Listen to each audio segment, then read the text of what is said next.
Indian जो ministry of external affairs है उन्होंने बहुत पहले ये स्टेटमेंट जारी कर दी थी। बड़ी अर्ली उनको शायद इसकी क्लैरिटी थी कि लेकिन पाकिस्तान को इतनी क्लैरिटी नहीं थी। लेकिन मैं ये खुल के आज बताऊंगी कि इंडियंस आर बेस्ट, क्योंकि वो अपने प्रोडक्ट्स लॉन्च करते हैं, अपने अपने जो खुद मुल्क में चीज़ें बनाते हैं वो यूज़ करते हैं, और अपनी ही जो हर प्लेटफॉर्म पे अपनी बनाई हुई चीज़ों को वो हाईलाइट करते हैं। तो रशिया के प्रेसिडेंट ने कहा है कि ये मत समझना कि आप जो है वो फलस्तीन या इजराइल से काफी ज्यादा दूर रहते हो तो आप इस जंग की आग से बच जाओगे। लेकिन भाई, जब ईरान और इजराइल का काफी टाइम से लड़ने की बातें चल रही थी तो वहीं पे कंफर्म जो है रशिया और अमेरिका को पता था कि यह काम जरूर होने वाला है। ठीक है, इजराइल को यह नहीं लगता था कि ईरान हमला करेगा, लेकिन ईरान कंफर्म था कि मैं मारूंगा इसे। और बड़ी खबर आई है जहां पर भारतीय समय के हिसाब से अर्ली मॉर्निंग सुबह सुबह ईरान द्वारा इजराइल पर लगभग 200 मिसाइल्स मारी गई। अब इसके बाद एक तो मैं देख रहा हूं कि बहुत ही ज़्यादा ये चीज़ चर्चा में थी, कोई ऐसा नहीं अचानक से हो गया, जगह जगह बातें हो रही थी कि भाई अगले 48 घंटों में कुछ ना कुछ होने वाला है, इजराइल के साथ में कुछ भी हो सकता है, कुछ बहुत ही बड़ा, और वो हमको यहाँ पर होता नज़र आया। अब इसमें इंडिया ने अपना स्टैंड क्लियर कर दिया है। इंडिया ने साफ कर दिया है कि अब जो ये चीज़ हुई है ये एक्ट ऑफ वॉर है। ईरान के द्वारा एक्ट ऑफ वॉर, सीधी सीधी जंग चालू कर दी गई है इजराइल के साथ में। अब इजराइल भी चुप बैठने वाला नहीं है। इजराइल ने मिल के कितने देशों को भूत बना दिया, एक साथ में 8-8 देशों को, 6-6 देशों को, 10-10 देशों को एक साथ हराया है। वो इजराइल का ईरान को ऐसे ही छोड़ दो। ईरान ने बैठे बिठाए अपनी मौत बुलाई है। एक तो अमेरिका से ये रिश्ते खराब थे ही, सुन्नी वर्ल्ड से रिश्ते खराब थे ही, अब ये जो इजराइल से मामला खराब किए, इसका बहुत भारी नुकसान और करारा जवाब ईरान को मिलने वाला है डेफिनेटली। अगर वो स्कूल एक अच्छी इंग्लिश में तालीम दे रहा है तो डेट इज़ इस्लाम, और टेक्नोलॉजी तो है ही इस्लाम। जितनी भी टेक्नोलॉजी है, मेरे आका सल्लल्लाहु अलैहि वसल्लम मेराज पे तशरीफ़ ले गए, क्या टेक्नोलॉजी थी, कैसे उन्होंने देखा मस्जिद अक्सा को, जो आजकल इतना इशू बना हुआ है ना, हमारे लिए वही चीज़ मेरे एग्जाम्पल है, जिंदगी मेरे लिए एग्जाम्पल है। मैं सोचूं कि किस तरह जो है वो सूरज जो है वो गर्दिश कर रहा है, मुझे सूरह यासीन में बता दिया गया है। और आज की हमारी अगर हम टेक्नोलॉजी में देखें, हम किसी दुनिया में किसी से पीछे नहीं है। वही है कौन सी टेक्नोलॉजी सर? एटॉमिक बॉम्ब है, लाइट तो आती नहीं है सर। एटॉमिक बॉम्ब है। बातें कर रही है। हमारे जितने भी हैं हुक्मरान जो हैं, उन्होंने उससे बिजली नहीं पैदा की। इंडियन जो मिनिस्ट्री ऑफ एक्सटर्नल अफेयर्स है उन्होंने बहुत पहले ये स्टेटमेंट जारी कर दी थी। बड़ी अर्ली उनको शायद इसकी क्लैरिटी थी कि लेकिन पाकिस्तान को इतनी क्लैरिटी नहीं थी। इंडिया कहता है कि इसको डीएस्केलेट करें, रिस्ट्रेंट शो करें, स्टेप बैक करें फ्रॉम वायलेंस, डिप्लोमेसी की तरफ जाएं, इस तरह की बहुत सारी बातें जो हैं। लेकिन जो पाकिस्तान ने स्टेटमेंट जारी की है उसके ऊपर बड़ा क्रिटिसिज्म हो रहा है। ड्रोन्स भी थे, इसका जो कोड नेम था वो ऑपरेशन ट्रू प्रॉमिस था, क्योंकि ईरान ये कहता है कि ये ईरान की रिटेलिएटरी स्ट्राइक्स हैं। ठीक है जी। और इस पे आप ये समझ लें कि ये retaliatory strikes under article 51 of the UN charter Iran ने की हैं। So it means this is something very very big. ये बहुत बड़ी डेवलपमेंट है। आपको पता है कि ये first time in the history, Iran की हिस्ट्री में और इजराइल की हिस्ट्री में पहली दफ़ा ऐसे हुआ है। तक हमारी पॉलिसीज चेंज नहीं होंगी, हम लॉर्ड मिकाले का निज़ाम तालीम जो है उसको नहीं बदलेंगे, बच्चों को सिखाएंगे, पढ़ाएंगे नहीं। मेन जो हमारा जो फॉल्ट है इस वक्त, वो हम बच्चों को पढ़ा रहे हैं, बच्चों को सिखा नहीं रहे। बच्चों को आज आप स्किल्स सिखाना शुरू कर दें। हमारे पास इतना पोटेंशियल है हमारे अपने मुल्क में कि हम दुनिया से बहुत स्पीडली जो है वो आगे निकलते जाते हैं। निकल सकते हैं, अब निकल सकते भी हैं और निकलेंगे भी आगे। हम अच्छा, प्रॉब्लम ये होती है कि जैसे ही कोई बंदा बाहर से आता है, आके काम करता है, हम उसको किक आउट करते हैं। हम कहते हैं कि आप जाओ, आपकी यहाँ ज़रूरत नहीं है।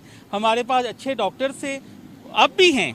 अब यहाँ पे किंग एडवर्ड, अब आप टेक्नोलॉजी की बात करेंगे ना, किंग एडवर्ड का पढ़ा हुआ डॉक्टर मेरे खुद अपने जानने वाले हैं।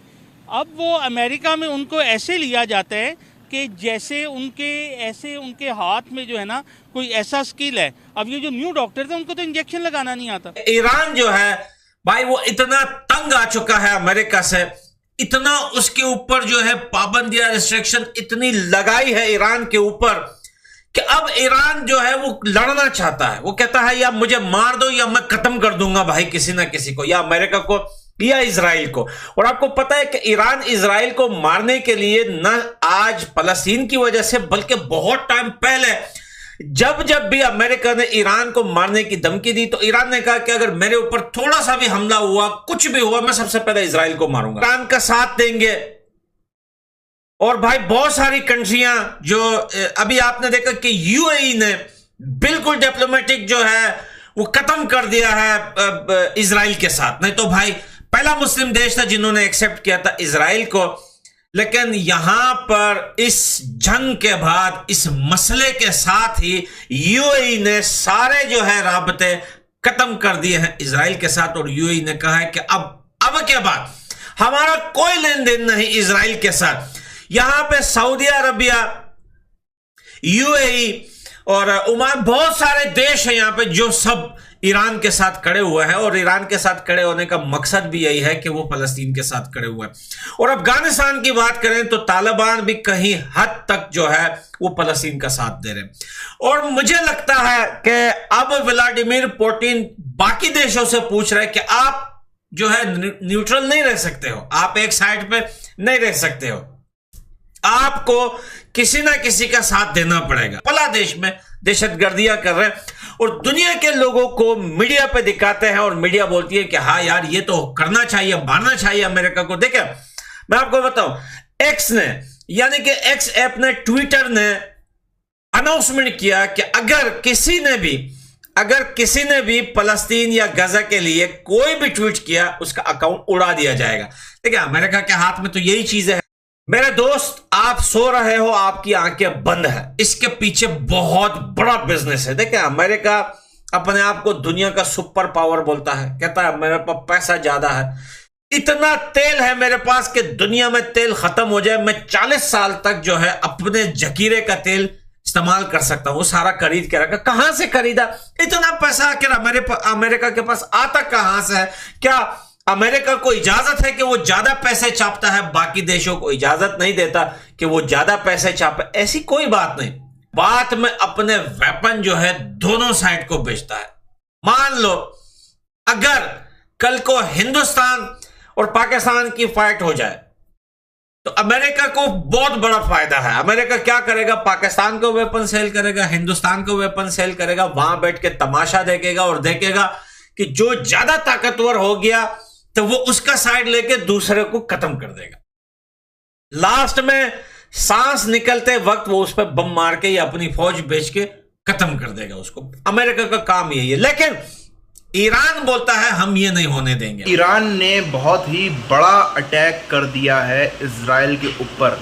भारतीय समय की बात करें तो सुबह अर्ली मॉर्निंग ये अटैक इजराइल के ऊपर हुआ।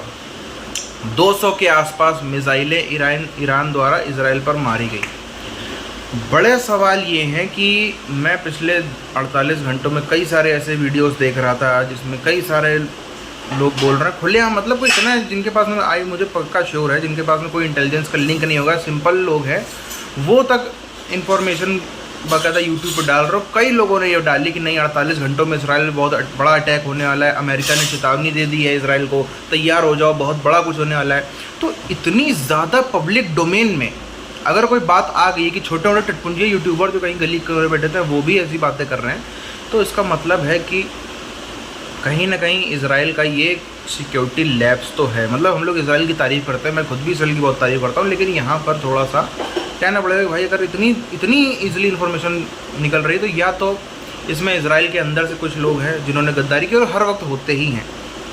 भारत का इतिहास उठा के आप देखो, चाहे कहीं का इतिहास उठा करके आप देख लो, हर समय कहीं ना कहीं गद्दार, कहीं ना कहीं जयचंद, विभीषण हर जगह आपको मिलेंगे ही मिलेंगे। तो इसमें संभवतः इजराइल के अंदर भी कुछ लोग भी हैं जो ईरान का सपोर्ट कर रहे होंगे। मगर जो यहाँ पर बड़ी चीज़ निकल के आ रही है वो ये है, इंडिया ने भी कहीं ना कहीं अपना सपोर्ट साफ कर दिया है इजराइल के प्रति। जो ईरान यहाँ पे, क्योंकि हमारी इंडिया की इजराइल और ईरान दोनों के साथ दोस्ती रही है, दोनों ही हमारे लिए बहुत ही ज़्यादा पावरफुल रहे हैं और बहुत ही अच्छे, हम इनके ऊपर कहीं ना कहीं इनडायरेक्टली उतना ज़्यादा नहीं, थोड़े बहुत डिपेंडेंट भी रहे। तेल के लिए ईरान पर नेचुरल रिसोर्सेज कुछ हैं जिनके लिए ईरान पर, ट्रेड रूट के लिए सेंट्रल एशिया जाने के लिए ईरान पर, और टेक्नोलॉजी के लिए इज़राइल पर। हम हमेशा से टेक्नोलॉजी, चाहे वो सामान्य कॉर्पोरेट की टेक्नोलॉजी हो, साइंस की टेक्नोलॉजी हो, या फिर वॉरफेयर टेक्नोलॉजी हो, सबके लिए हम लोग इज़राइल पे बहुत ज़्यादा डिपेंडेंट रहे। तो इसके लिए बहुत ज़रूरी है कि यहाँ पर इंडिया अपनी पोजीशन इस मामले में क्लियर करे, और इंडिया इज़राइल के साथ में कहीं ना कहीं खुलकर सपोर्ट करता हुआ इज़राइल को नज़र आ रहा है। इंडिया इज़राइल के साथ में खुलकर सामने आता हुआ हमको नज़र आ रहा है। इस चीज़ से जो पूरा का पूरा एक, मैं मुस्लिम उम्मा तो नहीं कहूँगा, लेकिन जो एक मुस्लिम ब्लॉक है जो ईरान के साथ है, क्योंकि कई सारे मुस्लिम देश हैं जो यहाँ पर इज़राइल के साथ हैं, यूएई के द्वारा और सऊदी अरब के द्वारा कई साफ साफ कह दिया कि नहीं हमारा जो है वो झुकाव इज़राइल की तरफ ज़्यादा है। तो अब यहाँ पर मुस्लिम उम्मा तो कहना बिल्कुल गलत होगा, मगर जो मुस्लिम देश ईरान के साथ हैं वो यहाँ पर अब चिंता में और डिप्रेशन में जाते हुए नज़र आ रहे हैं पूरे मामले को सुन के।